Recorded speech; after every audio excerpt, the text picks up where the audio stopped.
Buenas noches, estimados alumnos. ¿Cuántos son? Aquí veo 15. Bien. A ver.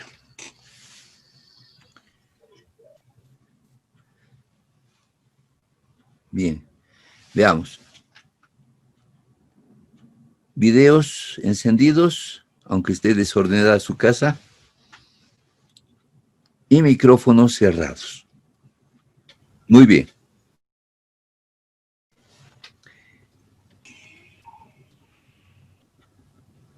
Son 18. Vamos a esperar 2 minutos más para iniciar la clase.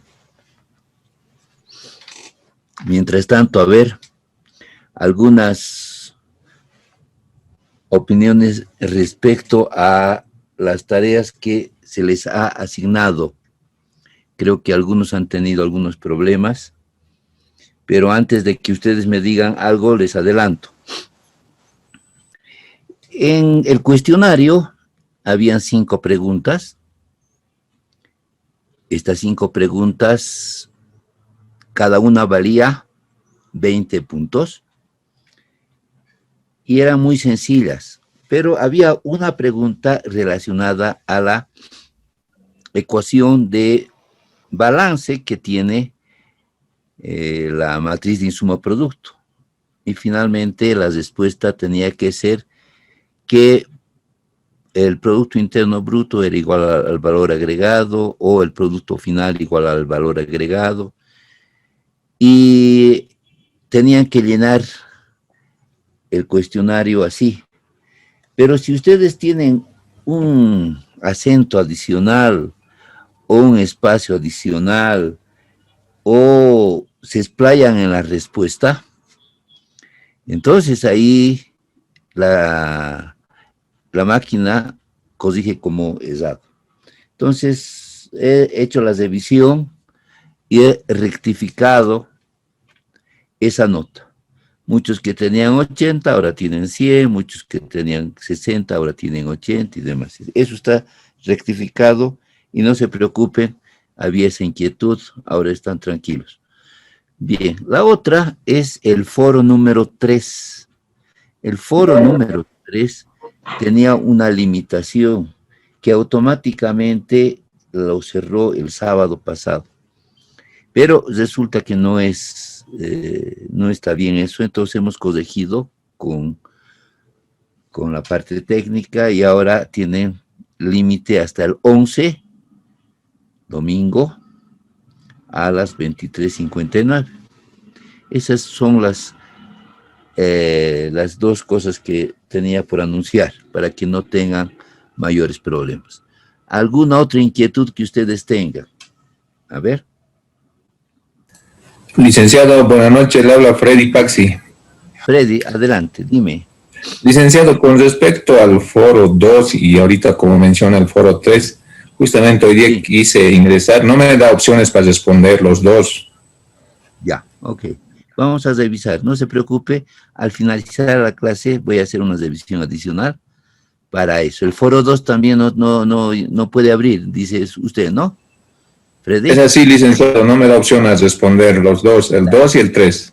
Bueno, el 3 ya tiene, acabo de solucionar eso. El 3 ya está habilitado. ¿Qué otra? El 2 voy a revisar al final de la clase. Ya, ¿otra? ¿Alguien más que quiera? Luis, Mariaca. Sí, licenciado, una consultita. Estaba viendo el ejercicio que nos dejó del PIB real y PIB nominal. Y hay para sacar la inflación, ¿verdad? Pero, si no me equivoco, para sacarlo necesitamos el dato del deflactor. Ya, sí. El deflactor implícito. El deflactor implícito ahora lo voy a completar. El deflactor implícito, ustedes, yo pasé por,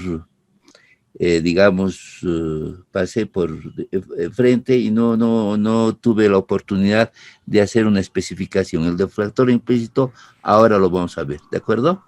De acuerdo, licenciado. Muy bien. ¿Alguien más? ¿Alguna pregunta más? Bien. ¿Cuánto ya está? 25, ya. Empecemos. 25, sí. Uno de los temas centrales de la materia es comercio exterior. Entonces la primera parte voy a explicar lo del comercio exterior, voy a completar con este tema del deflactor implícito y la media hora final voy a hacer un repaso, simplemente un pantallazo del sistema financiero en su integridad, ¿de acuerdo? Pero considero que este tema del comercio exterior es fundamental, es una de las inquietudes que todos los economistas y toda la población tiene. Por ejemplo, ¿habrá una modificación del tipo de cambio? ¿Qué consecuencias tendrá una modificación del tipo de cambio? Tenemos un tipo de cambio rezagado, tenemos sobrevaluado, y hay algunos conceptos que necesitamos aclarar. Denme 2 minutitos, por favor. A ver. Ya.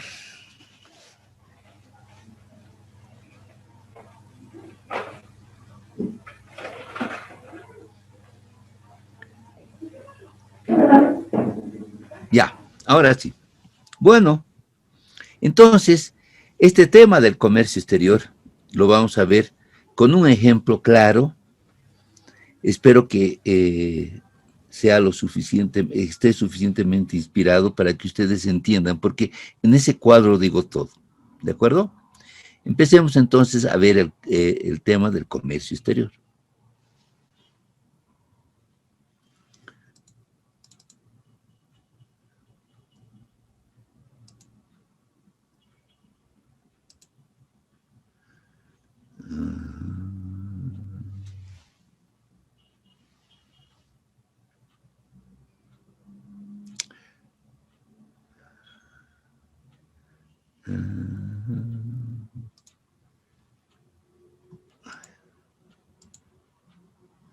Ya está bien.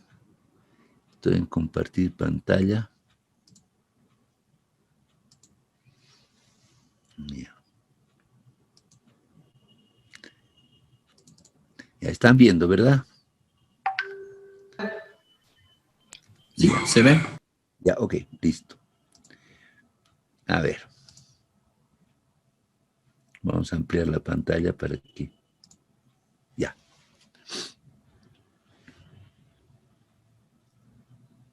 Entonces, ¿qué vamos a ver sobre el tema comercio exterior, sector externo?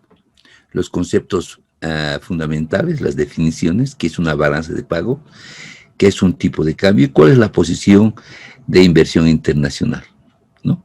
Bien. Entonces, una balanza de pagos tiene 3 componentes. La primera es la cuenta corriente, después viene la cuenta capital. Esto es un resumen de la cuenta corriente y cuenta capital, porque acá lo que vamos a ver son la variación de las reservas internacionales netas. La variación de las reservas internacionales netas. La cuenta corriente tiene la balanza comercial. Sus componentes son balanza de servicios, balanza de bienes y transferencias. Y la balanza en cuenta capital, sus componentes están en la inversión en cartera, la acumulación de deuda externa pública y privada, errores y omisiones. Y finalmente tenemos el balance de cuenta corriente y cuenta capital. Lo importante aquí, como idea fundamental, es que las reservas internacionales son un respaldo a la estabilidad de el comercio internacional. Veamos. Si yo les hago una pregunta y les digo, por ejemplo, ¿qué pasa en un hogar? En un hogar donde el flujo de su caja en su presupuesto, el diario, no compensa ingresos versus gastos. Sus gastos son mayores a sus ingresos. La respuesta ante este déficit en cuenta corriente, por ejemplo, o en la cuenta doméstica de cualquiera, es bueno, para poder solventar los gastos superiores a los ingresos, me voy a prestar.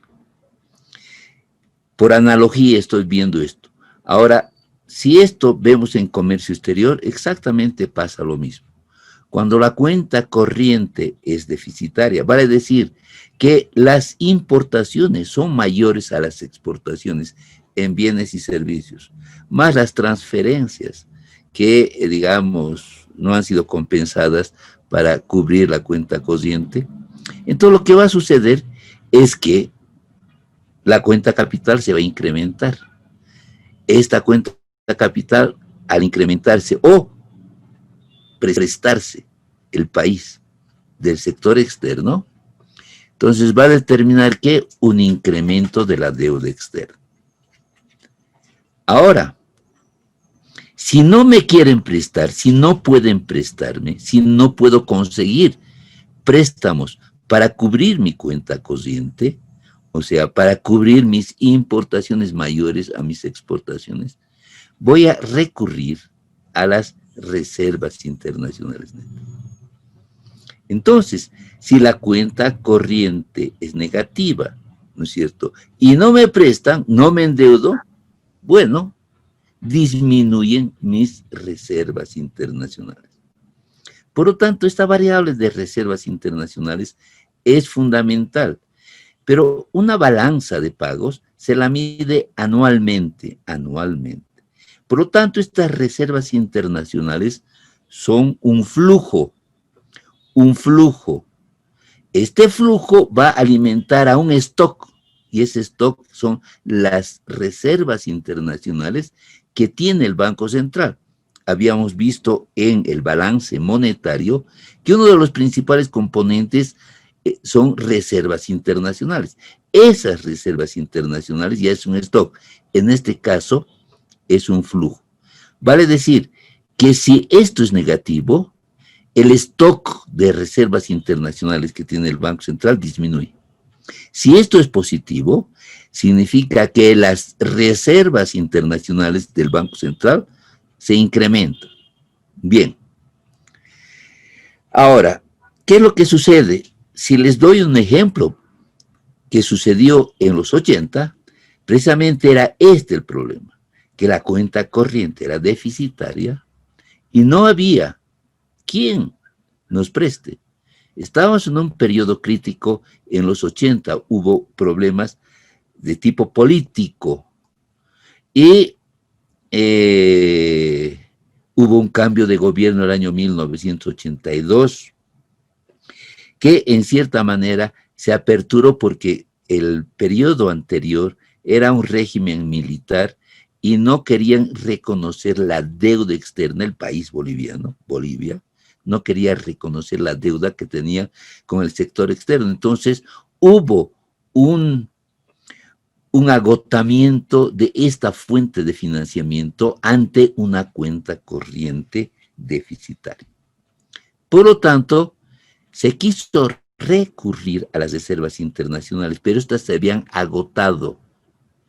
Las reservas internacionales en stock, ¿no es cierto? Esto era negativo, pero en stock era prácticamente vacía el bol de reservas internacionales, o sea, la cantidad de reservas internacionales que había en el Banco Central. Por lo tanto, el tipo de cambio, ante escasez de los dólares, empezó a subir en el mercado informal y esto contagió a los precios nacionales y hubo la hiperinflación. Entonces, un resumen de lo que sucedió, el 85 fue una crisis interna, pero fundamentalmente esta crisis se reflejó externamente en una cuenta corriente negativa, una cuenta corriente de la balanza de pagos negativa. Nuestras importaciones eran superiores a nuestras exportaciones. Las exportaciones son ingresos de reservas, importaciones son salida de reservas, son salida de divisas. Bien. Entonces, ¿qué sucedió? que esto no puede tener un sostenimiento a largo plazo. Algún momento, ¿no es cierto?, vamos a tener un límite para endeudarnos y en caso de que lleguemos a ese límite, las reservas internacionales van a empezar a ser negativas y en el stock van a disminuir. Bien. Y esto es lo que precisamente señalaba. Estos son los componentes de la cuenta corriente. Aquí tenemos bienes, servicios, rentas y transferencias. Esos son los componentes de la cuenta corriente. Y la cuenta capital, la cartera, inversión extranjera directa y otros. Y finalmente deuda. Entonces, y aquí está el flujo de reservas internacionales. El bol que vemos acá, ¿no es cierto? Esto es el stock de reservas internacionales. Cuando esto es negativo, empieza a disminuir nuestras reservas internacionales. Cuando es positivo,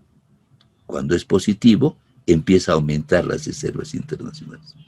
¿Por qué puede aumentar las reservas? Mayores exportaciones de bienes, mayores servicios externos, mayores rentas que recibimos, mayores transferencias, préstamos y mayor cuenta de capital. Entonces, aumenta nuestras reservas internacionales. ¿Y cómo sale? ¿Cuál es el flujo de salida? Son mayores importaciones en bienes y servicios, menores rentas, menores transferencias y menor cuenta capital. Entonces, esto determina en cierta manera la estabilidad de nuestra moneda.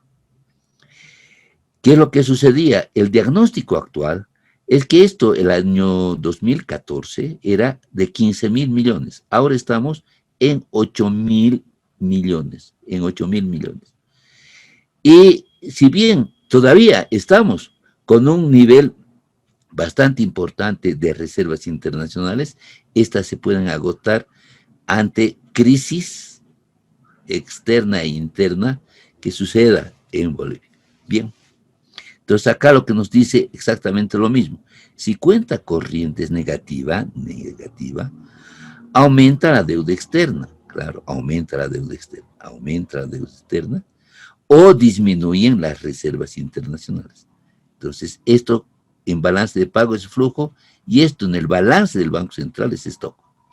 Si la cuenta corriente es positiva, hay una disminución de la deuda externa. Entonces, con el flujo positivo se puede pagar la deuda, ¿no es cierto? Entonces, disminuimos la cuenta capital porque esto es deuda. O aumentan las reservas internacionales. Entonces, entender este gráfico es de suma importancia para saber el impacto que tiene el stock de reservas internacionales. ¿Qué es lo que está pasando a partir del 2014 en Bolivia? Que tenemos permanentemente cuenta corriente negativa desde 2015, 2016, 2017, etc. 2020. Cuenta corriente negativa. Una cuenta capital que en cierta manera no ha compensado la cuenta corriente, por lo tanto hemos ido perdiendo reservas internacionales. ¿Qué efecto tendrá esto? En este momento se puede todavía sostener un tipo de cambio prácticamente fijo, porque cuando hay una menor cantidad de reservas internacionales, entonces la gente empieza a ponerse nerviosa y a querer convertir la moneda nacional en moneda extranjera. Pero como todavía tenemos 8.000 millones, y esto en cierta manera garantiza la estabilidad de la moneda nuestra, la moneda nacional, entonces, ante una perspectiva de no depreciación de nuestra moneda, se puede mantener un tipo de cambio fijo como lo estamos llevando hace bastantes años. Pero veamos, ¿cuál es el límite? El límite acá, desde el punto de vista de las reservas internacionales, es que al menos tengamos un nivel de reservas internacionales netas permanente de más o menos 3 meses de importación. Si nosotros mantenemos ese nivel, podemos estar tranquilos, pero el gran problema es las expectativas que genera una disminución abrupta de las reservas internacionales. Veamos. Ahora veamos el tipo de cambio, cómo se mueve. ¿Qué es el tipo de cambio? El tipo de cambio es la cantidad de moneda nacional, ¿no es cierto?, en relación a cualquier moneda extranjera. Normalmente el dólar. Tenemos un tipo de cambio nominal, vamos a poner 7, 6.96, pero vamos a poner 7 para nuestros cálculos. Entonces, la relación de moneda extranjera en relación a moneda nacional es de 7:1. Y acá, esta ecuación nos muestra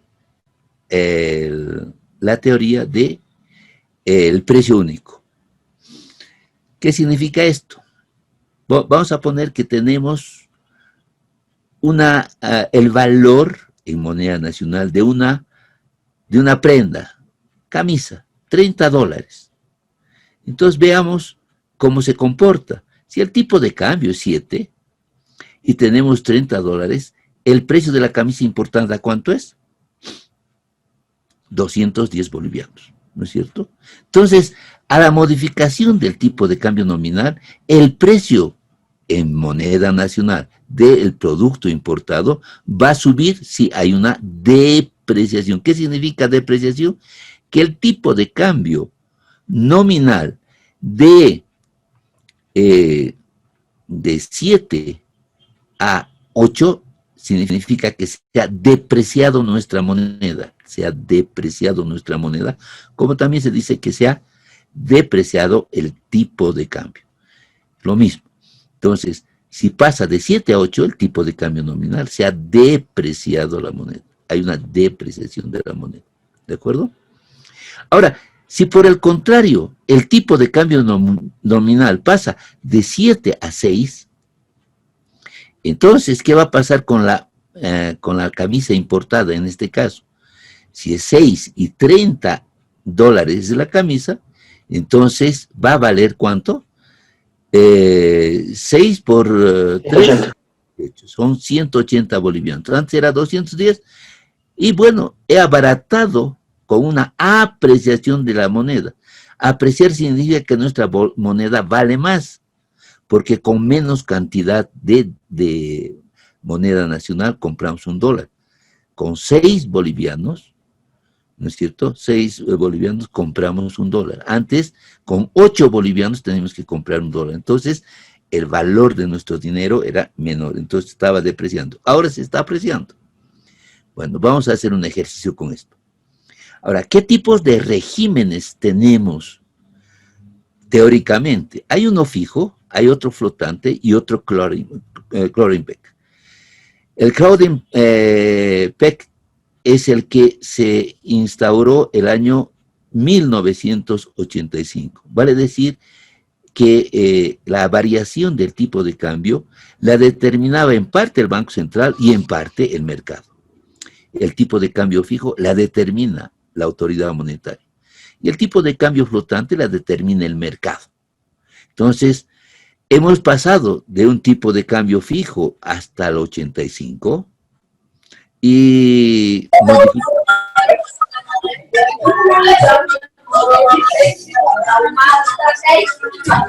favor.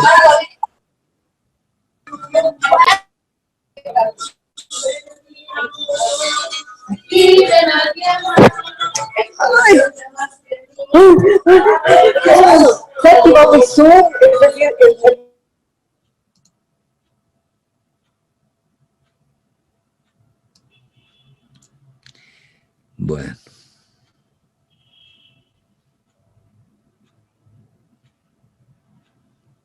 ¿Ya se han tranquilizado?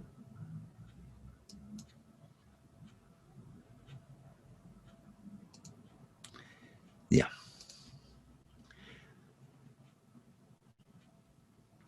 Entonces decíamos que habían 3 regímenes de tipo de cambio nominal: fijo, flotante y el crawling peg.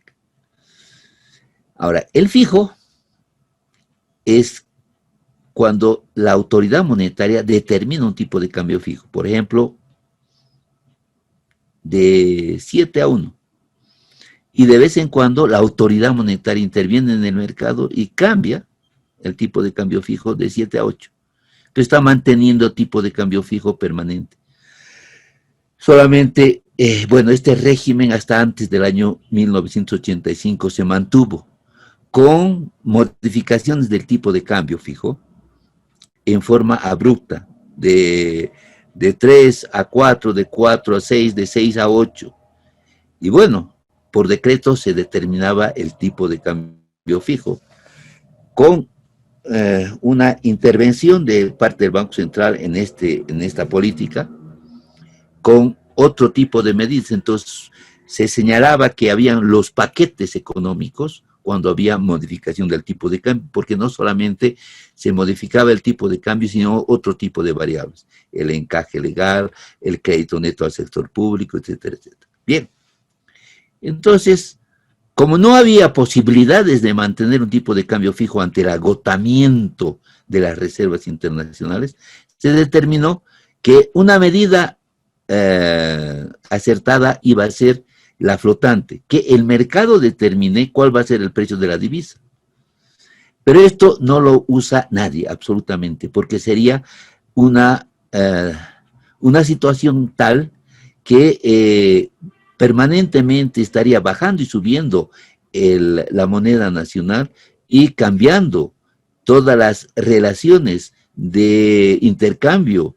Los precios, digamos, los precios internacionales estarían modificándose paulatinamente y generaría inestabilidad en la economía. Entonces, una de las medidas acertadas del año 1985 fue usar este mecanismo que, en cierta manera, se determine a través de oferta y demanda de los dólares en una banda límite superior e inferior, y cuando subía el tipo de cambio en el mercado paralelo por encima de lo que determinaba, digamos, el mercado, entonces intervenía el Banco Central. Y cuando bajaba, intervenía el Banco Central. Esto era lo que llamábamos en esa época el bolsín. El bolsín funcionaba precisamente con este tipo de cambio, o esta modalidad, o este régimen de tipo de cambio. Bien, ¿qué es lo que estamos viendo ahora? Prácticamente, en la práctica, estamos con un tipo de cambio fijo. Para mantener un tipo de cambio fijo necesitamos reservas internacionales netas en abundancia, porque cuando hay una presión para modificación del tipo de cambio, el Banco Central tiene que intervenir y evitar una subida del tipo de cambio. ¿Cómo? Inyectando dólares en la economía. Cuando empieza a bajar, entonces, lo que hace escasear el Banco Central los dólares, entonces interviene el mercado para evitar de que salga de ese nivel o esos niveles superior o inferior que determina la autoridad monetaria. Bien, esto es lo que está sucediendo ahora, en este momento. Un tipo de cambio fijo, ¿no es cierto? Pero con un problema de permanente disminución de nuestras reservas internacionales netas. ¿Qué es lo que están pidiendo los exportadores? Los exportadores quieren volver al régimen del crawling peg. ¿Para qué? Para que sea favorable a sus, digamos, a sus bienes que ellos están exportando. Pero, independientemente del tipo de cambio nominal, hay lo que se llama el tipo de cambio real. Y esto es lo que le interesa a la economía. Esto es lo que le interesa a la economía. ¿Por qué? Porque, vamos a ver un ejemplo también. Si un exportador exporta $1,000 y tiene, por ejemplo, un régimen o un tipo de cambio nominal de 7-1, Entonces, ¿cuánto va a tener? 7.000 bolivianos. Por exportar $1.000 va a tener 7.000 bolivianos, ¿verdad? Pero resulta que cuando recibe cuando hay una depreciación del tipo de cambio nominal a 8, entonces en vez de recibir 7.000, va a recibir 8.000 porque está exportando $1.000. Y si el tipo de cambio se modifica de 7 a 8, va a recibir 8.000 bolivianos. Pero resulta que ahora viene el problema de la inflación. Hay que ver cómo le ha ido a la inflación internamente para saber si esos 8.000 bolivianos por efecto de la depreciación tiene el poder adquisitivo que cuando el tipo de cambio nominal era 7. Y ese es el ejercicio que vamos a hacer ahora. Bien, este es el ejercicio.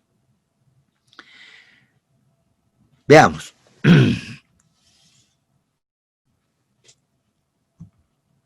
A ver. Voy a tratar de hacerlo más claro. Vamos a usar algunos cuadritos. Bien.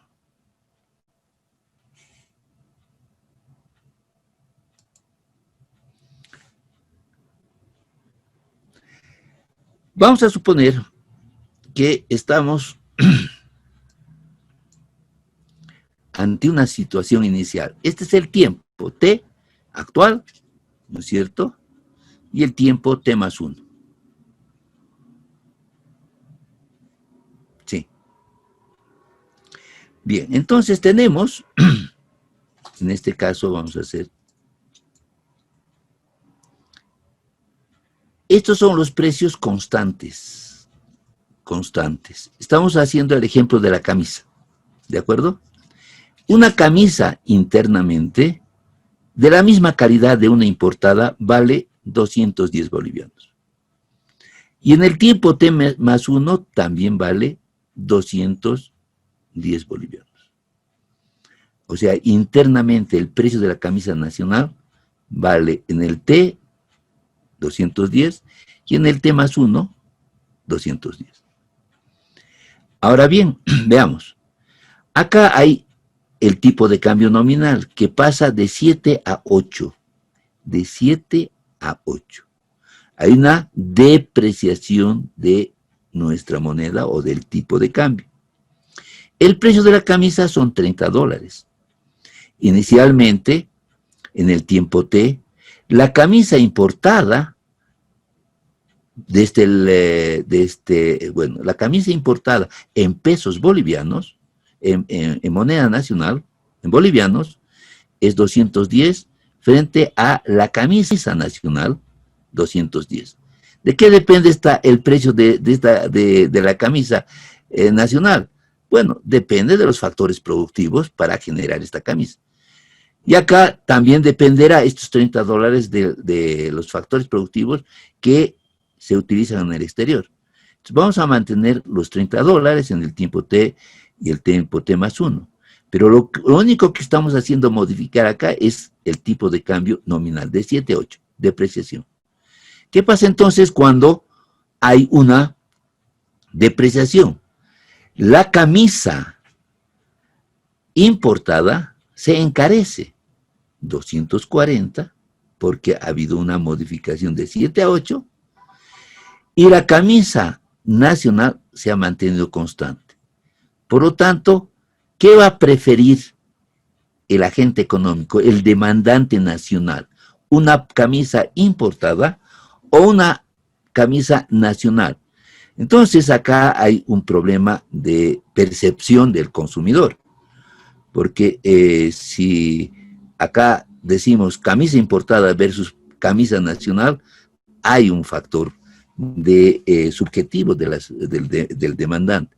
Pero vamos a suponer que no hay el elemento subjetivo, que la camisa nacional tiene exactamente las mismas cualidades en calidad que la camisa importada. Entonces, ¿qué va a preferir el importador, el consumidor? El consumidor va a preferir la camisa nacional frente a la camisa importada. ¿Por qué? Porque se ha encarecido por una depreciación del tipo de cambio. Ahora la camisa importada en moneda nacional vale 240 y acá ha habido precios constantes y la camisa nacional es más barata que la camisa importada. Entonces, en el análisis se ha generado una depreciación del tipo de cambio o depreciación de nuestra moneda.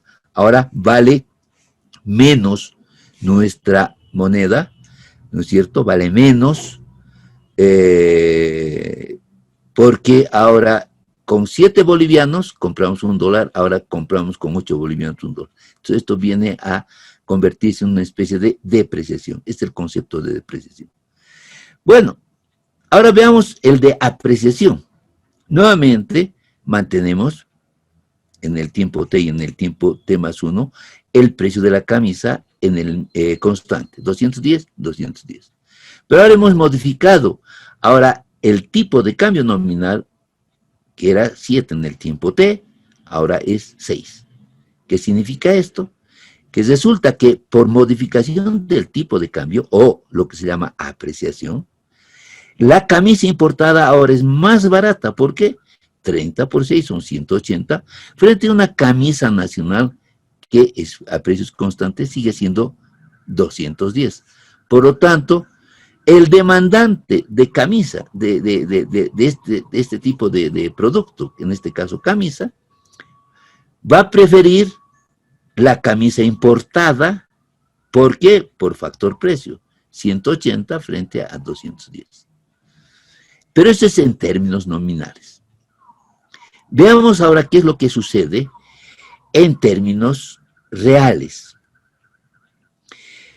Acá hemos mantenido un supuesto de precios constantes de los productos nacionales. Ahora vamos a cambiar esa condición. Vamos a decir que los precios nacionales van a subir. Veamos. En el tiempo T, la camisa nacional vale 210 y en el tiempo T más 1 vale 250. Esto independiente, ¿no es cierto?, de la importación de bienes. Entonces, los factores productivos que determinan el precio de la camisa, ahora es 250. ¿Qué es lo que ha sucedido? Puede haber sucedido varias cosas. Que los insumos hayan subido, que la mano de obra haya subido, ¿no es cierto?, y el uso del capital también haya subido, y eso ha encarecido la camisa nacional. Muy bien. ¿Qué pasa ahora en comercio exterior? Igual, como acá, vamos a depreciar el tipo de cambio, de 7 a 8. La camisa internacional, o el precio de la camisa internacional se mantiene en 30, por lo tanto, aquí tengo en inicio 210 y aquí 240. Fíjense, he depreciado la moneda. Acá he depreciado la moneda y he preferido la camisa nacional frente a la extranjera porque se me ha encarecido.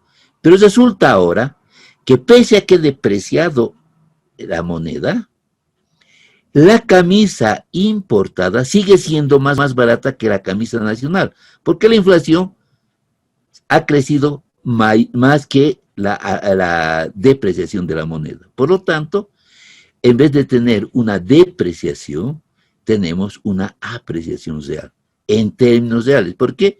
Porque se han modificado los precios internos. Bien. ¿Qué pasa ahora con una apreciación? Nuevamente, de 210 ha subido a 250, ¿no? A 250. ¿Qué ha pasado? Ahora, en vez de depreciar la moneda, la he apreciado de 7 a 6. Se ha mantenido constante en dólares la camisa y ahora tengo 210 frente a 180. Fíjense que acá era 240 con depreciación, con apreciación aún más. Es el efecto sobre la economía. ¿Por qué? Porque ahora es mucho más barato el producto importado frente al producto nacional. Por lo tanto, hay una apreciación doble real. Es un efecto, un shock muy importante contra la producción nacional. ¿Por qué?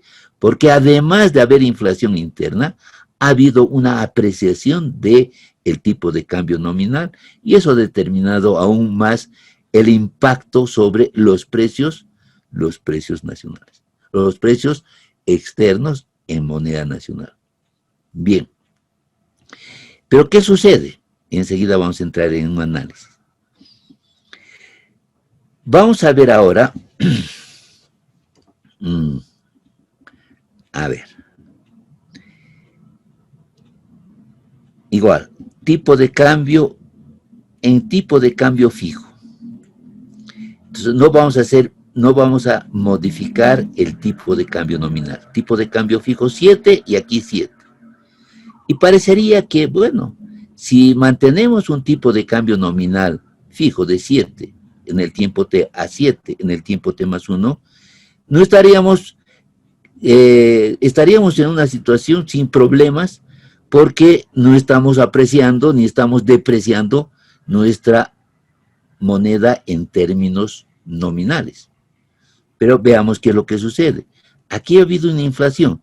Mantenemos ese concepto de inflación de 210 a 250 del precio de la camisa nacional. Pero resulta que ahora los precios internacionales se han mantenido fijos, pero por el tipo de cambio fijo se mantiene el precio de de las camisas importadas de 210 frente a una inflación.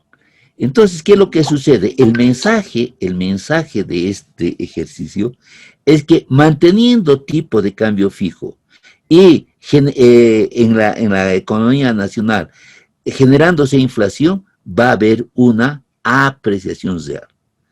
La apreciación real perjudica a los exportadores y favorece a los importadores. Entonces, ¿para qué se ha hecho esto? ¿Para qué se mantiene tipo de cambio fijo? El objetivo no es de comercio, el objetivo es evitar una inflación de los precios importados que no afecta en cierta manera a la moneda nacional. Este ejemplo, digamos, es contrario a eso, porque aquí, pese a que hemos mantenido tipo de cambio fijo, los precios por la dinámica interna se han incrementado de 210 a 250 y en vez de tener mantener la estabilidad, digamos, económica en este ejemplo, se ha generado una apreciación real. Bien. A ver. Vamos a...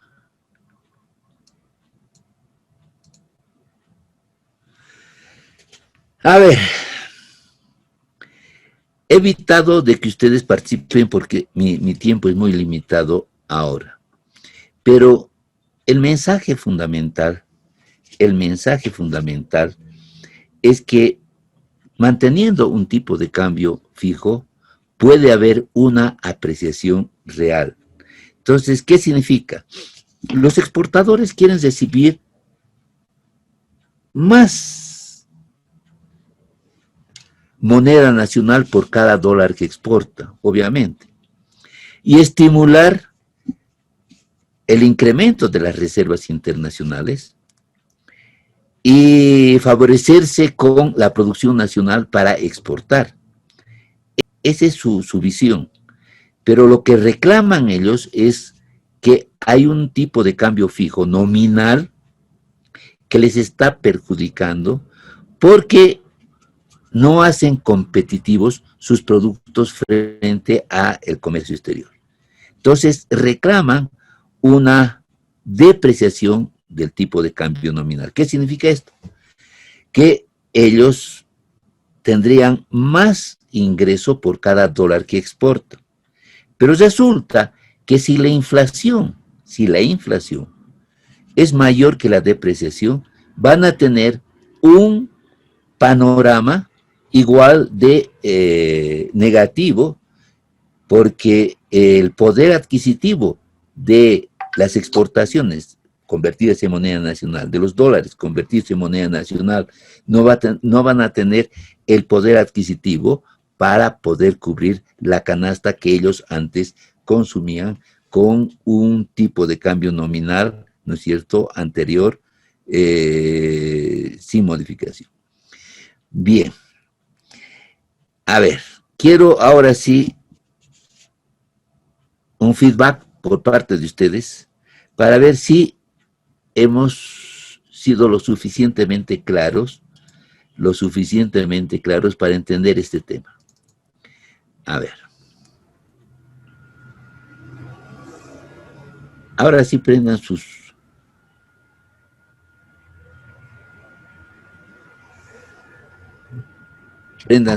micrófonos y estoy presto para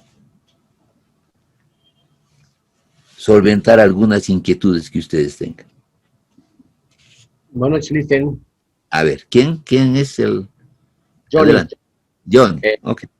Listen, tengo una interrogante, ¿no? Digamos, si los países vecinos que tenemos a nuestro alrededor deprecian su moneda y nosotros, ellos no estarían forzando a la moneda boliviana que aprecie más que todos los países vecinos en el momento muy bien. Este mismo y no sería tan competitivo, ¿no? Lo que es, como dicen los exportadores. Sí, esa es su inquietud. ¿Alguien más quiere, para que englobemos las preguntas y podamos solventar algunas inquietudes que ustedes tienen? A ver, ¿alguien más? Una consulta, Licen. Buenas noches. ¿Se tiene algún porcentaje real de lo que del contrabando? ¿Cuánto afecta tanto al tipo de cambio nominal como real el contrabando? Bueno, eso es una consecuencia, pero ya, está bien, vamos a ver eso de el contrabando. Ya, a ver, uno es el tema del contrabando y otro es la depreciación de país. Ya. ¿Quién más? Sí, licenciado, una consultita. A ver, nombre. Luis Mariaca. Quería preguntar, el tipo de cambio nominal, que ahorita utilizamos el fijo, ¿será mejor utilizar el crawling peg, dado la situación actual que vivimos, con lo que estamos estamos viendo una recesión? Sí, esa es una inquietud que todo el mundo tiene, exactamente. Tipo de cambio fijo. Ya. Pesos. Ya. A ver, tratemos de englobar estas preguntas en un concepto central. A ver. ¿Qué pasa si nosotros tenemos un tipo de cambio fijo y los demás países empiezan a depreciar su moneda? Lo que va a suceder, o en cierta manera lo que está sucediendo, es que ellos tienen la posibilidad de abaratar el precio de sus productos. Por lo tanto, si nosotros tenemos un tipo de cambio fijo, de cualquier manera viene a convertirse en una apreciación de nuestra moneda, fomentando más las importaciones que las exportaciones. Ese es un primer elemento. Ahora, cuando uno dice, bueno, la apreciación o la depreciación de las monedas de los países limítrofes, ¿qué es lo que sucede ahí? Hay lo que se llaman los socios comerciales. ¿A cuántos países nosotros exportamos? ¿Y de cuántos países nosotros importamos? Entonces, si nosotros resumimos eso, tenemos alrededor simplemente de unos 10 países más importantes a quienes les exportamos y otros tantos a quienes les importamos, nuestros socios comerciales. Entonces, lo que nos interesa es precisamente las apreciaciones o las depreciaciones de esos países socios, comercialmente. No significa que hay, digamos, un socio de relación contractual que tenemos, sino es un socio de que, en el sentido que nosotros mandamos nuestra exportación, a quienes consumen o quienes demandan el estaño, quienes demandan nuestro gas, etcétera. Entonces, dependiendo de los productos que exportamos o de los productos que importamos, nos va a afectar de una u otra manera la apreciación o la depreciación de esos países, no de todos, ¿no es cierto?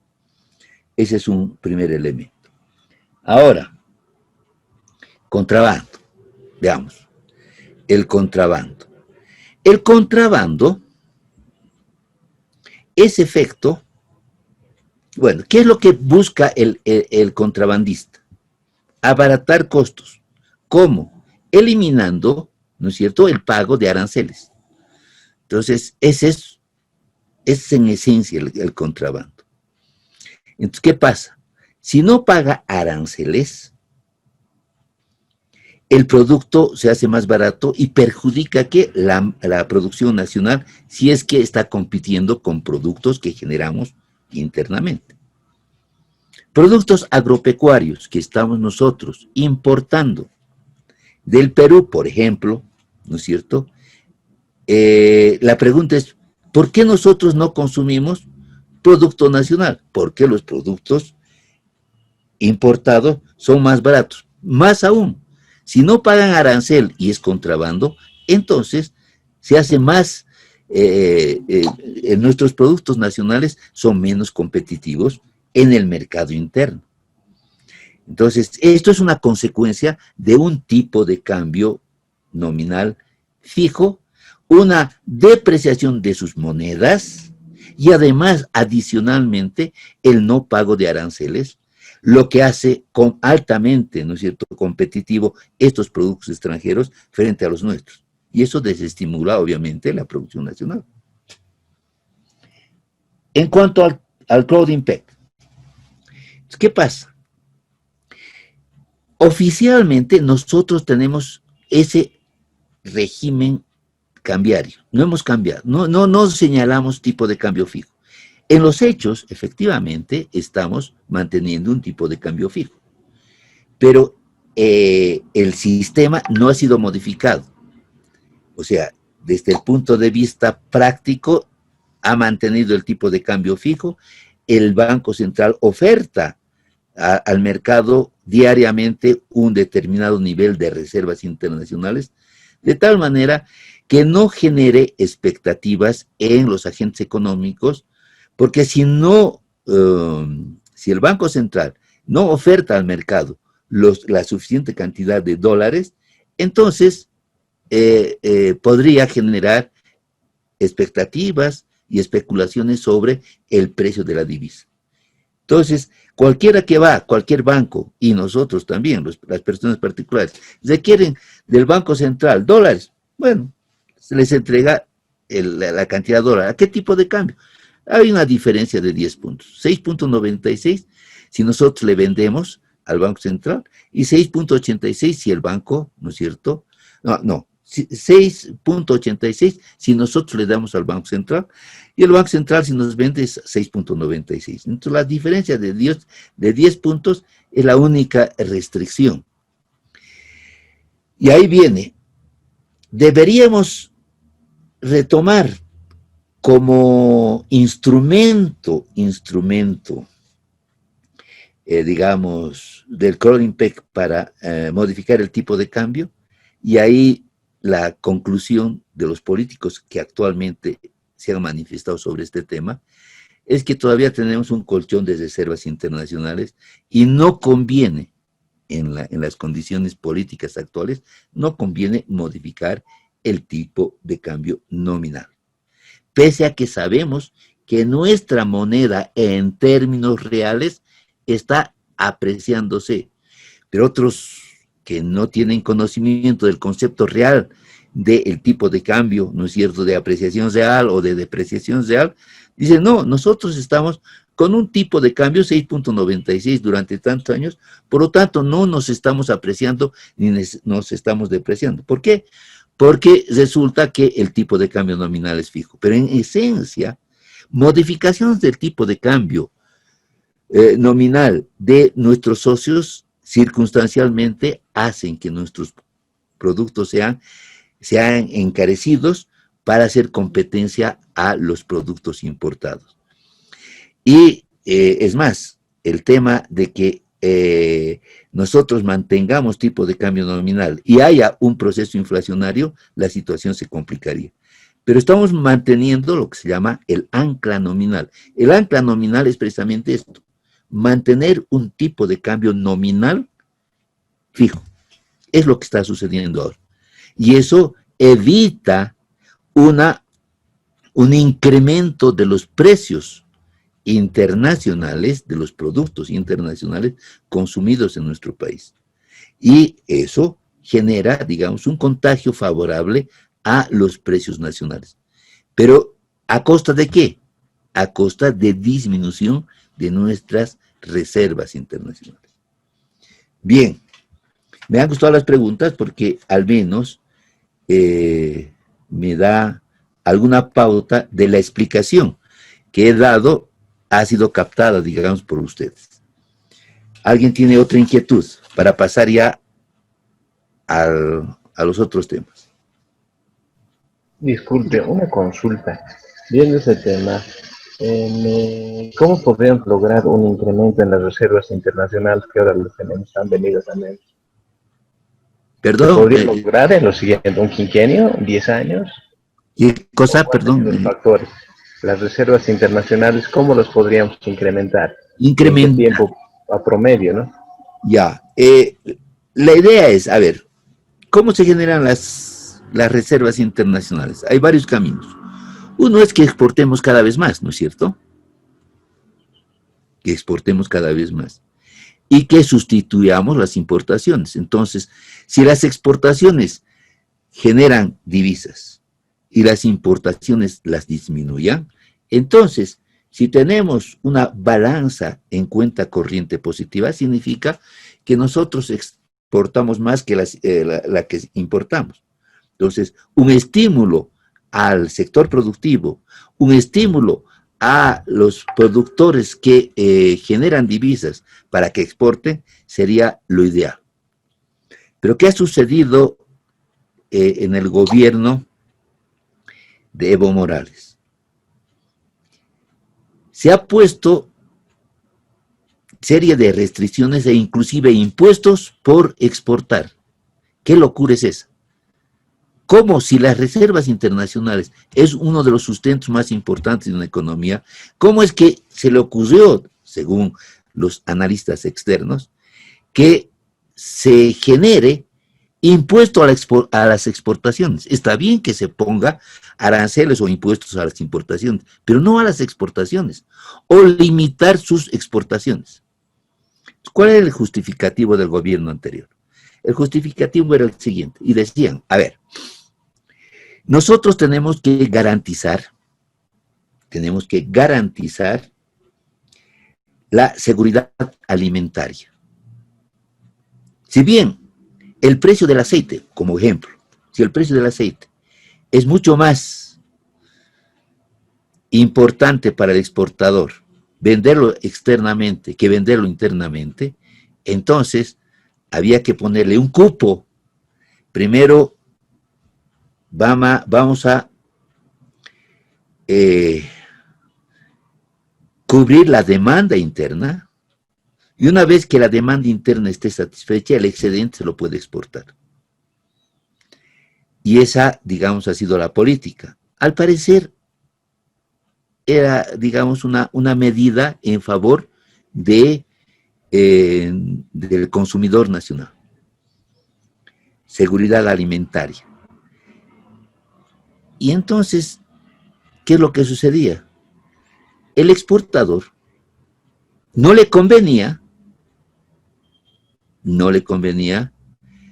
producir para el mercado interno, y entonces estaba desestimulado para generar producto, porque estaba restringido. Y era una de las críticas que se le ha hecho al gobierno anterior. Bien, las evaluaciones vamos a hacer, seguramente, se va a hacer a posteriori de cuál debería ser la política monetaria y la política de comercio exterior para poder incrementar cada vez más las reservas internacionales. Otra fuente de incremento de nuestras reservas internacionales son los préstamos.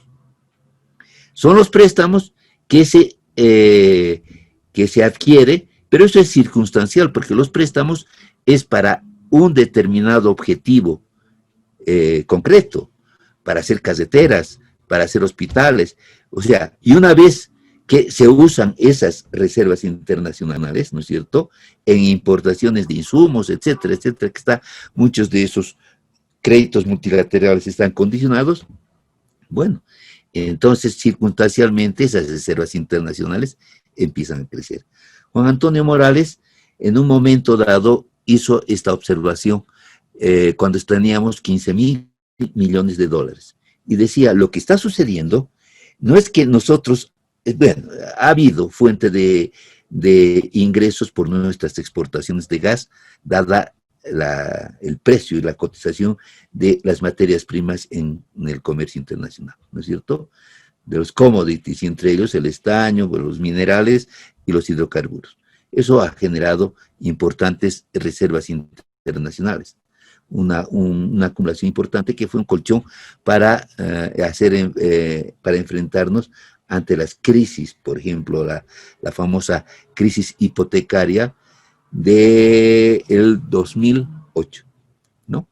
Bien, pero el tema es que si nosotros incrementamos vía flujo de capitales, tiene su inmediata salida de estas reservas. ¿Por qué? Porque se hacen para proyectos específicos, así como entra, se acumula, también sale. Entonces, lo que decía Juan Antonio, lo que está pasando es que gran parte de esas reservas internacionales son sobre la base de el incremento de la cuenta capital en la balanza de pagos y que no han sido utilizados. Y la otra, bueno, es modificación del tipo de cambio.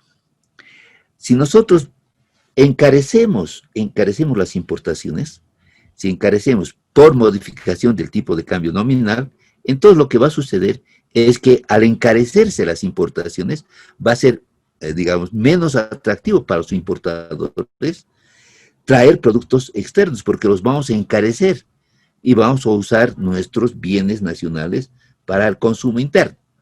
Bien, entonces eso es un generador de ahorros. ¿Qué política a futuro se espera? Bueno, se espera que nuestras exportaciones, estímulo a la oferta se llama eso, que nuestros productores generen productos, ¿no es cierto?, productos para exportar. Pero lo que sucede en la actualidad, los que verdaderamente exportan son el gobierno a través de la exportación de gas, es a través de Comibol y las cooperativas que generan minerales, ¿no es cierto?, para exportar. El sector agroindustrial, la soya, ¿no? Dado ciertos convenios, ¿no es cierto?, que se tiene con los consumidores de nuestra soya, y para de contar.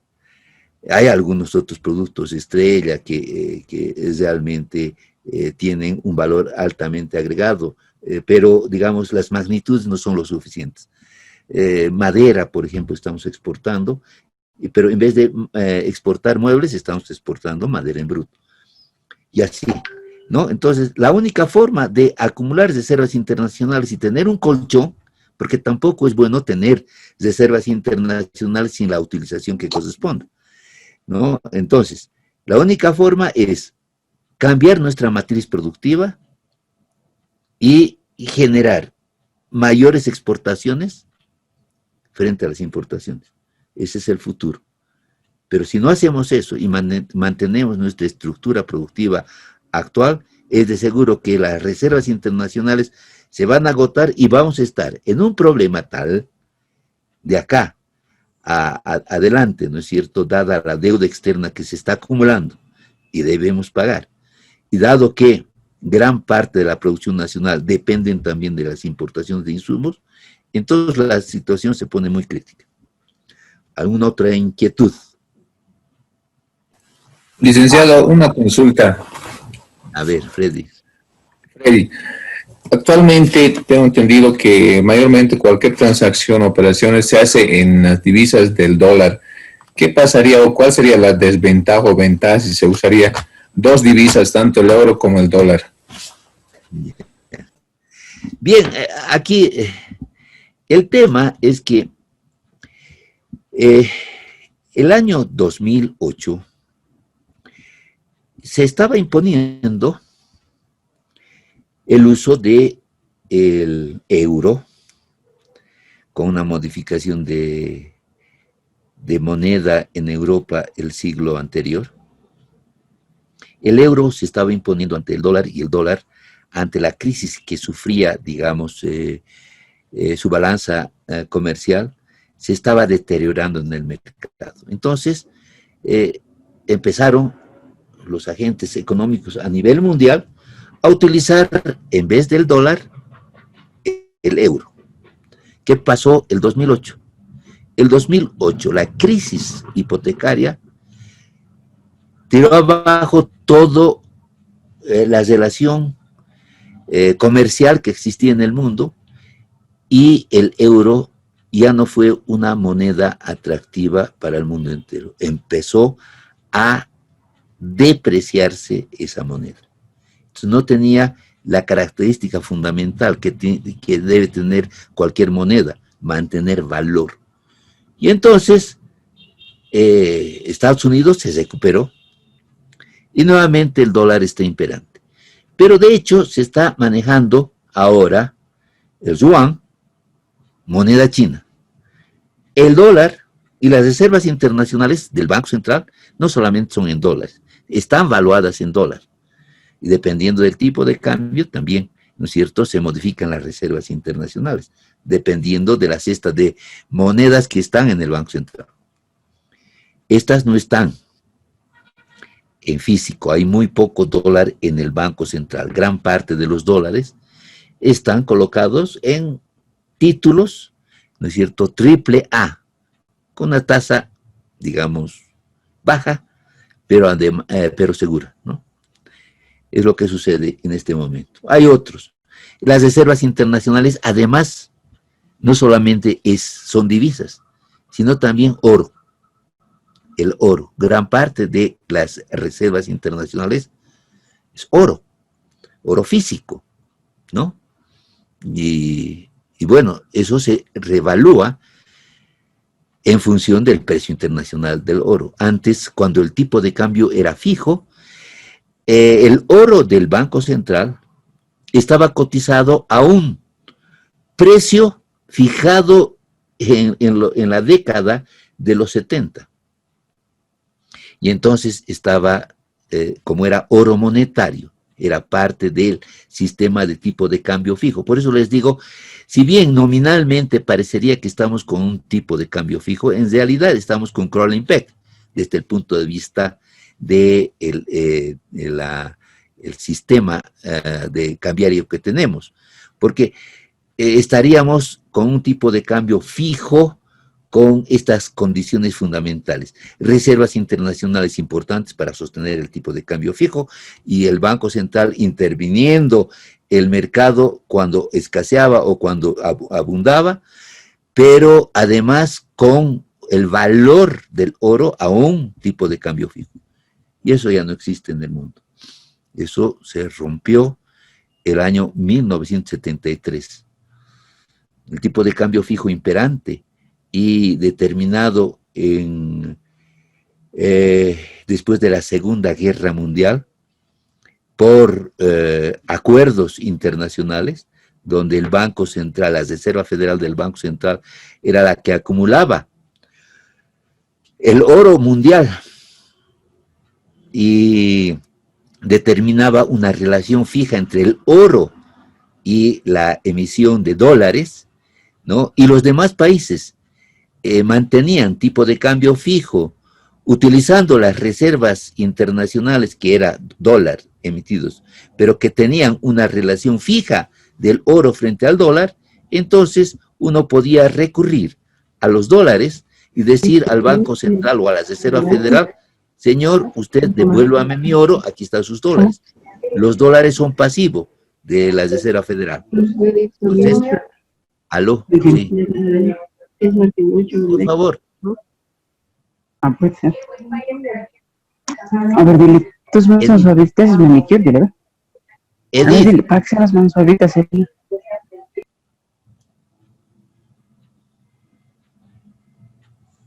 Disculpe, Elisa, estoy con audífonos y se activaron, disculpe. Ya, ya. Ya iba a quitar la voz a todos. Bueno, esa era la situación. A ver, otra inquietud. Dios, no. Acá la paramos. Bueno. Yo, Lisa, tengo una duda. A ver. Es sobre el cepo cambiario, el que impusieron en Argentina. ¿Usted cree que en Bolivia puede ocurrir este del cepo cambiario? ¿Y cuáles serían los escenarios para que nosotros lleguemos a que nos impongan un cepo? A ver. Argentina es un caso muy subgéneris, ¿no es cierto? Ellos han mantenido, pero ya desde el punto de vista formal, un tipo de cambio fijo.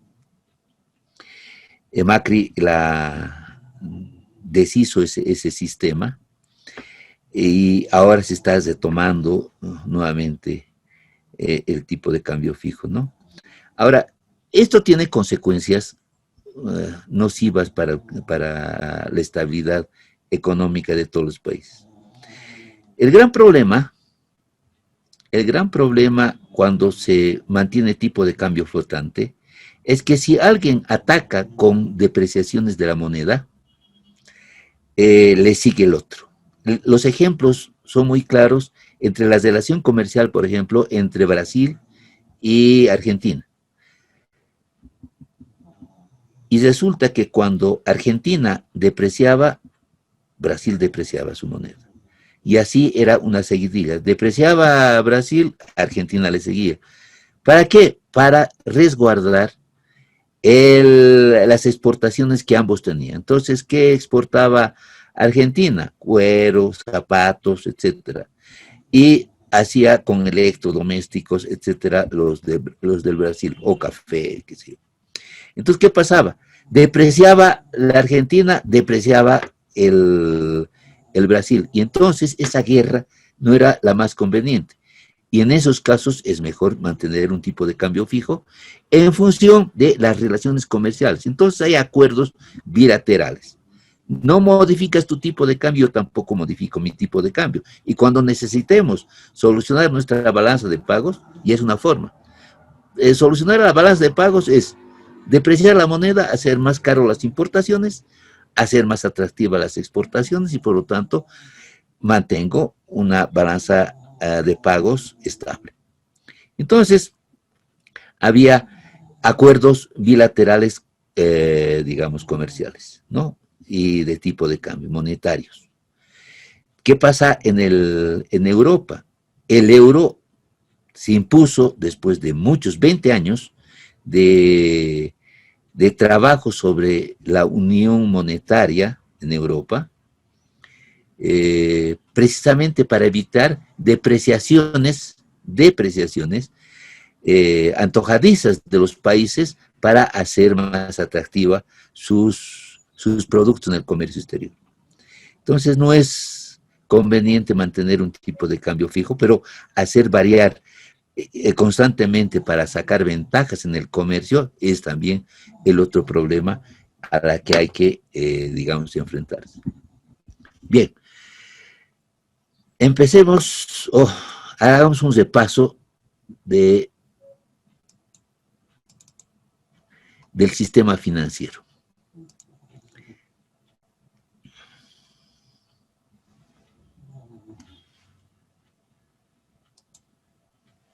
Ya.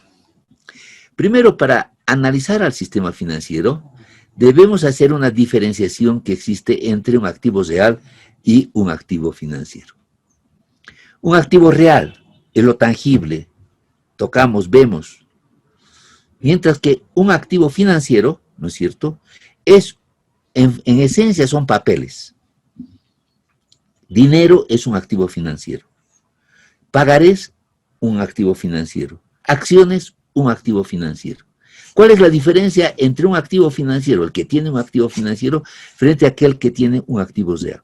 El que tiene una casa, el que tiene una movilidad, el que tiene una computadora, él tiene un bien real, tangible, y no es deuda de nadie, mientras que en un activo financiero es un tercero el que genera, ¿no es cierto?, un pasivo, porque un activo financiero es la relación que existe entre un pasivo financiero frente a un activo financiero. Una empresa emite un título de deuda, un bono, ¿no es cierto?, y entonces tiene un pasivo frente a quién, al que ha adquirido ese bien, ese activo financiero. Es la gran diferencia. Bien, en ese mundo de los activos financieros está precisamente todo este sistema financiero nacional.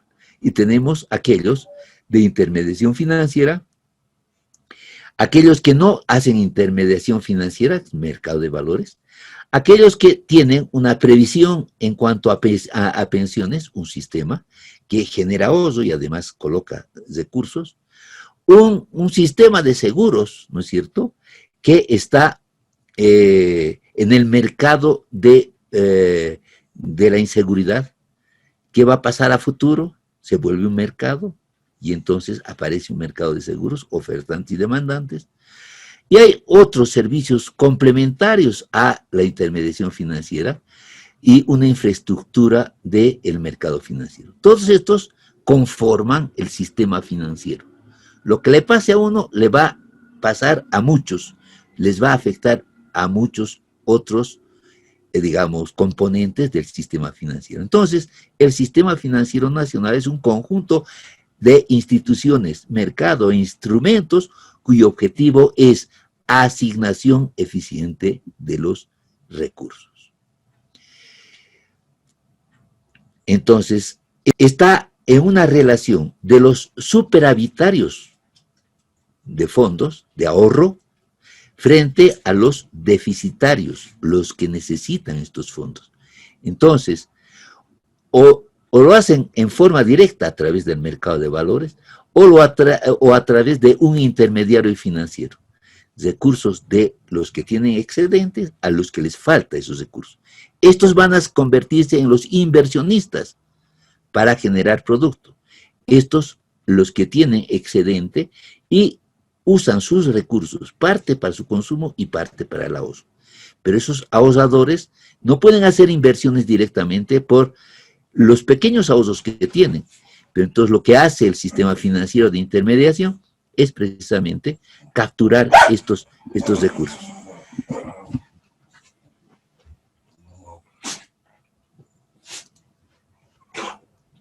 Dos segundos.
Ya, disculpe. Bueno, compartamos.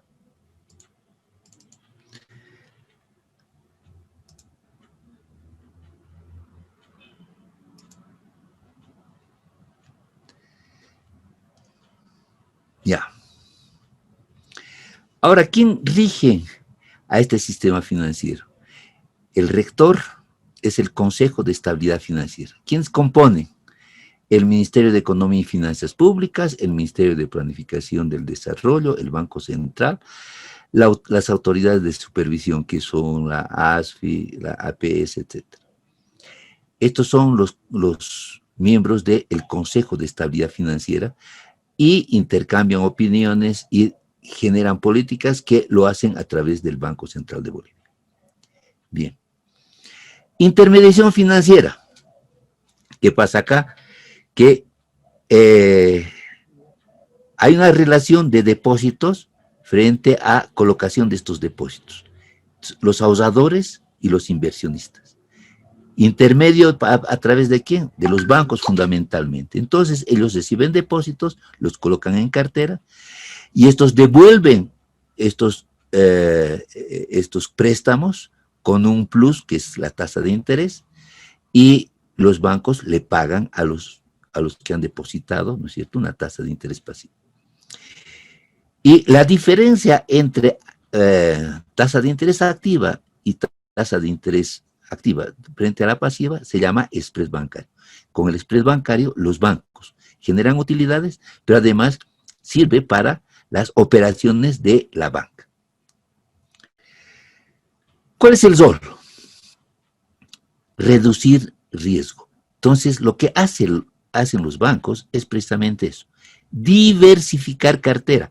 Ellos no conocen a quién van a, los que han depositado sus recursos, no saben a quién le va a prestar. Pero como este es un agente intermediario y especializado, va a diversificar la cartera y eso va a determinar en cierta manera reducir el riesgo. Transforman los plazos, efectivamente, los depósitos son a un plazo menor y la cartera a un plazo mayor. Entonces hay un descalce en tiempo. Y es precisamente la banca que puede hacer esa labor, ¿no es cierto? Bien. Entonces, captan recursos a corto plazo y se den a plazos mayores. Prestan volúmenes de recursos financieros de gran magnitud, claro, al recibir depósitos pequeños, pero esa magnitud les posibilita hacer adquisiciones de activos de cualquier valor nominal a quienes les prestan. Y los ahorradores individuales depositores poseen pequeños volúmenes financieros que no pueden hacer esa función. Y dispone de mayor información, más completa, rápida y fiable, sobre la evolución de los mercados. Entonces son especialistas en cuanto al manejo y el comportamiento de la economía y saben cuáles son más riesgosos y otros menos riesgosos. Y permiten que los prestatarios y el propio banco puedan aprovechar economías de escala, o sea, reducir costos de transformación. ¿Qué son economías de escala? Cuando se trabaja con grandes volúmenes, ¿no es cierto?, se reducen los costos financieros. ¿Cuál es la composición, cuál es la estructura de la intermediación financiera en Bolivia? Pero tenemos acá entidades financieras del Estado o con participación mayoritaria del Estado. El Banco de Desarrollo Productivo y el Banco de la Unión, que es un banco público. Tenemos entidades de intermediación financiera. Banca múltiple, 13. Sucursales de bancos extranjeros, 2. Bancos PYME, 2. Entidades financieras de vivienda, 6. Cooperativas de ahorro y crédito, 30. Instituciones financieras de desarrollo, Diaconía, Promujer, etcétera, 8. En total, 61. Probablemente este dato es sobre la base de mayo 2018. No ha modificado mucho, pero de repente hay uno o dos más, unos que hayan pasado a banca múltiple, pero el 2018 eran 61 y no creo que se hayan modificado grandemente. Las entidades de servicios complementarios, empresas de arrendamiento financiero, almacenes generales de depósito, buros de información, cámara de compensación y liquidación, empresas de servicio y pago y pago móvil, empresas de giro o remesas de dinero, empresas de transporte material de monetario y valores, empresas de administración de tarjetas electrónicos, casas de cambio. Estos son las mayores, 154. En total, el número de entidades de servicios complementarios son 174. Fuente ASFI. Y aquí algunas definiciones: ¿qué es arrendamiento financiero? ¿Qué son almacenes de depósito, generales de depósito? ¿Qué son los buros de información, etcétera? Que ustedes pueden hacer una lectura pormenorizada de esto, pero ustedes van a tener una amplitud en los próximos módulos que van a tener en este diplomado. Aquí las empresas de servicio móvil, de pago móvil, etcétera, etcétera. Ya. Infraestructura del sistema financiero. Tenemos el sistema de pagos. Ustedes pueden entrar a esta página del Banco Central y ver en un gráfico muy interesante el conjunto de instrumentos y procedimientos y normas para la transferencia de fondos entre personas naturales. ¿No es cierto? El sistema de pagos se llama. Ahora hay un sistema de depósito de valores, un conjunto de instrumentos, también procedimientos y normas para el manejo de títulos valores, supervisados también por la ASFI. El sistema está liderizado por el Banco Central. El sistema de depósito de valores está supervisado por la ASFI. Y tenemos un sistema de liquidación de valores. Es un conjunto de instrumentos, procedimientos y normas para la liquidación de títulos valores, supervisados también por la ASFI. Y aquí está la diferencia entre un banco y una relación de títulos y valores que se intercambian para hacer que los ahorradores puedan transferir sus recursos a los inversores sin intermediación financiera. Entonces, este es el sector financiero sin intermediación financiera, la bolsa. Bien, entonces, las características importantes, la diferencia de intermediación financiera frente a los que no son de intermediación financiera, aquí el ahorrista sabe cuál la entidad a la que le va a comprar sus títulos. Lo conoce perfectamente al inversionista, ¿no es cierto? Este es el que vende títulos, él es el que compra, él es el que le da dinero, ¿no es cierto?, para financiar sus inversiones. Si pierde este señor también pierde. Entonces el riesgo es alto. Pero ¿qué pasa? Esto está regido por reglas fundamentales y está además controlado. Pero la responsabilidad es de este señor, de comprar títulos. El gobierno va a garantizar de que estos títulos tienen, digamos, un respaldo legal, un respaldo financiero, etcétera, controlado. Pero finalmente la responsabilidad está en él. Entonces, ¿qué pasa? Este mecanismo y este mercado genera más ingresos para ellos, para los ahorradores, porque no hay intermediario. Y estos tienen recursos frescos mucho más baratos que con intermediación financiera. Aquí hay una tasa de interés altísima, alta, ¿no es cierto?, para los créditos y, bueno, y poco para a los depositantes. Aquí gana el que genera, digamos, la compra de título, el que tiene la liquidez, gana más y le cuesta menos el dinero. Pero aquí hay más riesgos. Aquí este señor no conoce a quién presta. Este sí sabe a quién le está dando sus recursos, ¿no? Es la gran diferencia. Licenciado, disculpe una consulta. Diga. Partiendo de que en Bolivia es necesario, para realizar inversiones bursátiles tienen que ser obligatoriamente a través de una agencia de bolsa. Sí. Según yo, eso se consideraría una intermediación indirecta, debido a que también cobra una comisión por... Sí, exactamente, sí. Ya, muy bien.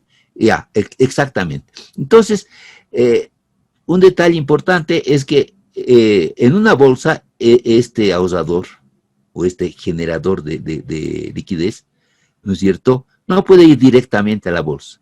Vamos a ver enseguida eso, ¿no? No puede ir, tiene que hacerlo a través de un agente de bolsa. Ese agente de bolsa, si bien le aconseja dónde colocar sus recursos, él no hace intermedio. Billetera. Lo que hace, arreglamos. a ver, otra vez.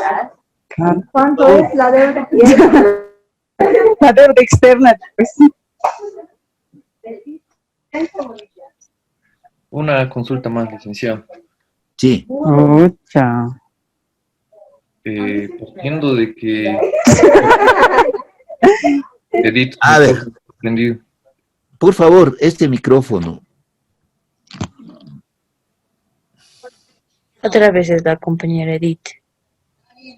Edith, por favor. La voy a tener que suspender a usted. El último día justo. Fuera de hora. Bueno, adelante, siga. Bueno, he estado viendo las últimas emisiones y más o menos oscilan entre un 5.5 y un 6. Estaríamos diciendo que los DPFs, si bien son negociables en el mercado, pero están a un 5.5 más o menos. Y estaríamos diciendo también, según yo, en Bolivia no se genera mayor rendimiento en el mercado debido a que el riesgo es mayor y más o menos estarías teniendo un rendimiento muy similar en la banca, que es la que asume el riesgo, ¿no? Ya. Bueno, puede haber, digamos, una similitud, pero en esencia lo que sucede es que el ahorrador tiene mucho más rendimiento por los papeles porque no existe la intermediación financiera que este. Ahora hay una interrelación de DPFs, como usted dice. Efectivamente, él puede comprar DPFs, está haciendo, está en el mercado de intermediación financiera. Pero si quiere liquidez, puede ir al mercado y ofertar su DPF y les retorna, digamos, una cantidad de liquidez que él necesita. Pero es la circunstancia lo que le obliga. Primero ha operado en este mercado y ahora está operando por la falta de liquidez. Entonces necesita DPF. Porque si este va al banco y le dice, devuélvame se lo devuelvo el depósito a plazo fijo y usted me entrega mi liquidez, este va a perder. ¿Por qué? Porque los intereses comprometidos no le van a pagar en la magnitud que corresponde. Entonces él lo que va a hacer es ir al mercado, ¿no es cierto?, de valores, y va a ofrecer a través de un agente para poder operar en el mercado. Bien, pero veamos eso enseguida. Entonces, ¿cuál es el mercado de valores? Espacio que reúne oferentes. Cuando ustedes oyen este término de mercado, siempre tienen que pensar oferentes y demandantes. Eso es el mercado. Entonces, un espacio que reúne oferentes y demandantes de valores, pero no solamente es un espacio físico, puede ser virtual. Y es un mercado alternativo a la financiación de recursos por parte de los inversionistas. ¿Quiénes conforman? La bolsa de valores, los inversionistas, los emisores, los agentes de bolsa, las entidades de depósito de valores, las sociedades administradoras de fondos de inversión, las calificadoras de riesgo, etc. Cada uno tiene su importancia muy determinante en el mercado. Pese a que nuestro mercado no es, digamos, totalmente desarrollado, este mercado transa fundamentalmente títulos, valores que emite el Estado y DPFs. Bien. Para poder emitir títulos, valores, es necesario oferta pública. ¿Qué significa esto? Que el que emite título o valor tiene que abrir sus libros, tienen que ser conocidos por todos, auditados, para que no cualquiera pueda hacer oferta, ¿no es cierto?, de títulos valores. Tienen que ser a través de ciertas reglas que le impone la entidad supervisora y además la bolsa. Entonces, este término de oferta pública es muy importante. Ahora hay registro del mercado de valores. Entonces hay un registro público donde precisamente todos los actos que se realiza tienen que ser sujetos a ley y a disposiciones legales, ¿no es cierto? Y evitar esto, que la información que genera el que emite título de valor no sea considerada privilegiada para ciertos sectores. Es muy importante. ¿Quién ha visto la película Wall Street 1 y 2? Bueno, vean eso. Ahí precisamente se maneja este concepto. Información privilegiada de ciertos agentes que se aprovechan del mercado, elevan el precio de los títulos, valores en el mercado, y cuando están en la cúspide los venden. Entonces, y eso ocasiona pérdidas a muchos que han adquirido títulos, valores a un precio alto y después tienen que venderlo a precios bajos. El otro mercado, pensiones y seguros, su misión de la supervisora de la AEPS, supervisar, fiscalizar, controlar y regular a las personas naturales jurídicas que desempeñan sus actividades en el ámbito de la seguridad social de largo plazo y en el mercado de seguros. Entonces, estas son las funciones y atribuciones, ¿no es cierto?, de la APS. Entonces, supervisar, vigilar, regular, otorgar modificaciones y revocar, supervisar, establecer un registro de los corredores de seguros y elaborar y publicar la información, las estadísticas. Les invito a que entren en la página de la APS y ahí van a tener una información importante de este mercado, el mercado de la incertidumbre. Como no hay certidumbre, entonces este mercado, ¿no es cierto?, de oferentes y demandantes, precisamente aseguran su vida, aseguran sus bienes, aseguran su futuro. Y esa es la función que tiene precisamente este mercado. Y la otra, la de pensiones. Aquí hay una larga historia del tema de pensiones, ¿no es cierto? Entonces ha habido una modificación importante del sistema de pensiones y ahora estamos bajo un régimen integrado de pensiones, el SIP. En este sistema integrado tenemos como principios la universalidad, la solidaridad, la sostenibilidad como principios. Y los regímenes, los no contributivos, los contributivos y los semicontributivos. Los no contributivos, la renta dignidad, ¿no? Es la renta que es una transferencia que hace el gobierno a las personas que cumplen ciertos requisitos, años. Los gastos funerarios. Entonces, esto no contribuye, la población no contribuye al sistema de pensiones, pero reciben este beneficio. Los contributivos, pensión de invalidez, pensión por muerte y pensión por vejez. Es uno de los más importantes. Y los semicontributivos, pensión solidaria de vejez. Es lo nuevo que se ha introducido en el sistema integrado de pensiones. Antes solamente iban a los no contributivos y los contributivos. Y ahora se ha incrementado, o sea, se ha adicionado este sistema, el sistema solidario de vejez. Aquellos que tienen ingresos superiores a 13,000, entonces ya pagan parte, ¿no es cierto?, solidaria para aquellos que son jubilados y no tienen un ingreso por jubilación elevado. Entonces aquí hay un detalle de los no contributivos, de los contributivos y las condiciones de la prestación sobre invalidez. Y las prestaciones por muerte, el régimen semicontributivo, lo que les señalaba hace un momento. Y bueno, esto de seguros, etcétera, son los tipos de seguros que existen y además todos los instrumentos que tienen el sistema de seguros Y esto lo pueden encontrar precisamente en la supervisora de este sistema. Los sistemas de fianza, el famoso seguro obligatorio SOAT, el seguro de personas, son todos los instrumentos que tienen, ¿no? Bien, ¿qué es lo que hemos visto en este módulo?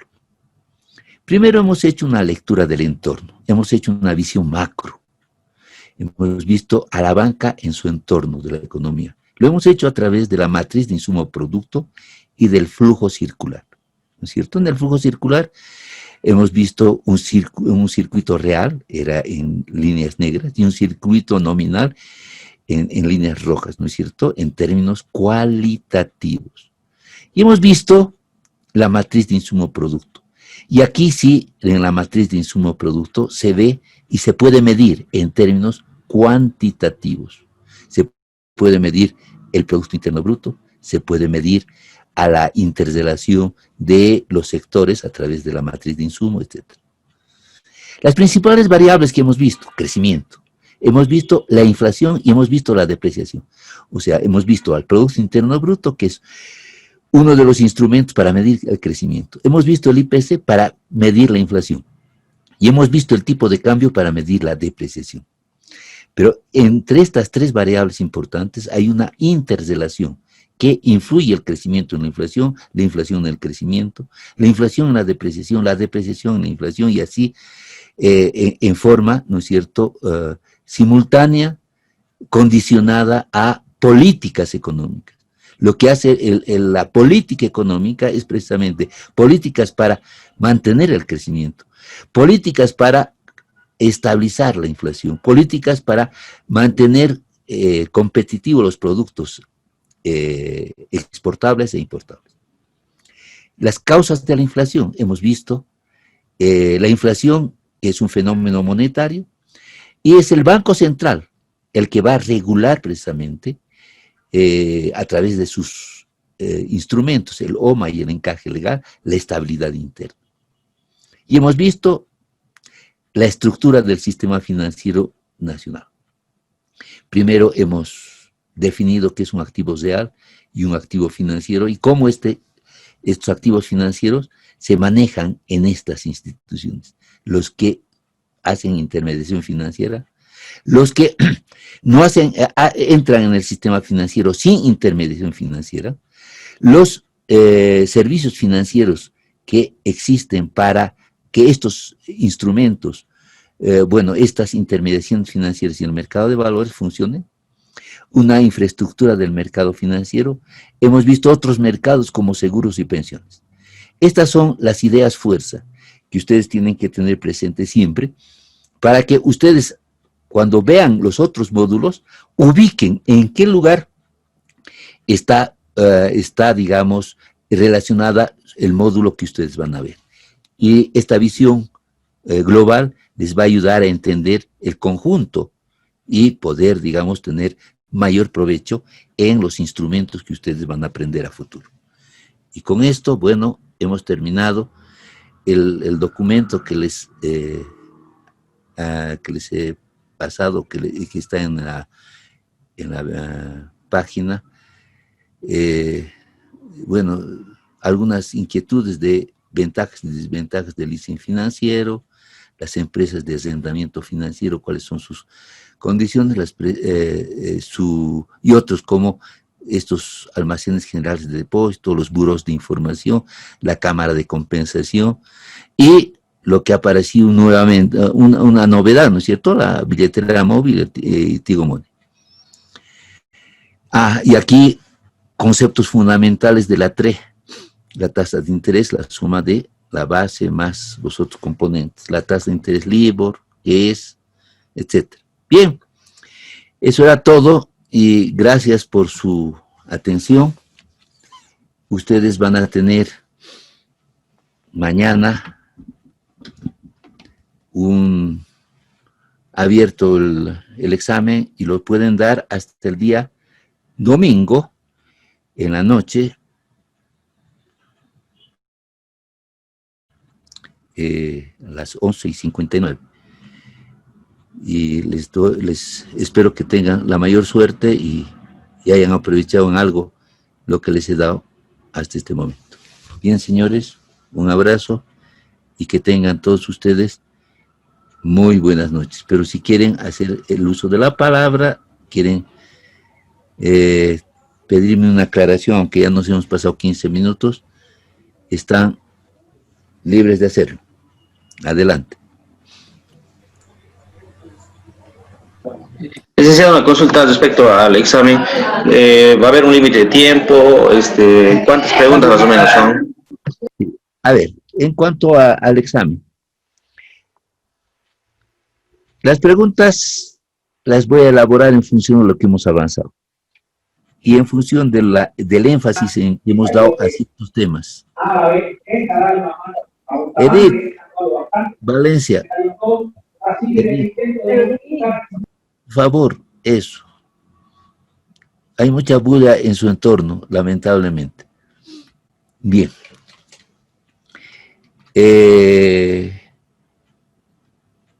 La evaluación es una evaluación que en estos casos se toma sobre un test. Entonces yo he ido modificando los tests y utilizando la plataforma en diferentes modalidades. Una de las modalidades que he empleado precisamente ampliando falso verdadero o escogencia múltiple es completar o rellenar ciertas frases a ciertas definiciones, el utilizar cuantitativamente algunos datos, etc. Pero a ver, en esto hay que ser claro. Por ejemplo, si yo doy un ejercicio, digamos, de oferta y demanda de dinero, de multiplicador bancario, ustedes tienen que hacer el ejercicio aparte. Y lo que van a tener ustedes que rellenar son los resultados, las preguntas con sus resultados. No quiero que vacíen el procedimiento y todo eso en la plataforma, en su examen, sino los resultados simplemente. Entonces yo voy a evaluar así directamente el resultado y si tengo alguna duda, entonces veremos posteriormente. Pero el resultado es importante para mí y saber si han entendido. Entonces van a tener un límite de tiempo, un límite y probablemente, no estoy muy seguro, pero voy a evaluar eso, que tengan dos opciones. Entonces, si la respuesta va a ser inmediata y ustedes no acertaron, eso en falso verdadero no va a haber, obviamente, porque si es uno, es el otro, entonces no tiene sentido, ¿verdad? Cuando haya multi-choice, o sea, escogencia múltiple, probablemente haya ese tipo de posibilidades de hacer una segunda alternativa para terminar su examen. Pero lo normal que corresponde es hacer test con las modalidades que ofrece la plataforma Moodle. ¿Qué vamos a pedir? Si es teórico o es cuantitativo, va a ser los dos. ¿Qué necesitan ustedes hacer? Bueno, ustedes tienen apuntes, tienen las conferencias grabadas, tienen bibliografía y tienen muchos documentos que he colado en la plataforma. Revisen, por favor. Y lo del INE es muy interesante ver la inflación, después creo que el tipo de cambio, en el crecimiento de la economía. Es interesante ver eso. Y bueno, ustedes gráficamente tienen actualizados los datos, pero además los conceptos, por ejemplo, de inflación acumulada, inflación mensual, inflación 12 meses, que son muy importantes para que ustedes, cuando hagan lectura de cualquier información que reciban, tengan la interpretación que corresponde, la interpretación correcta que corresponde, ¿no? Eso es todo. Bueno, simplemente, ahora sí, decirles que les vaya bien el examen y espero verlos presencialmente cuando pase la pandemia. Adiós, muchachos. Que les vaya bien. Gracias. Hasta luego, licenciado. Muchas gracias, licenciado. Gracias. Hasta luego, licenciado. Hasta luego, Licen. Muchas gracias. Hasta luego, Licen. Muy bien. Gracias, Licen. Adiós, muchachos. Eso.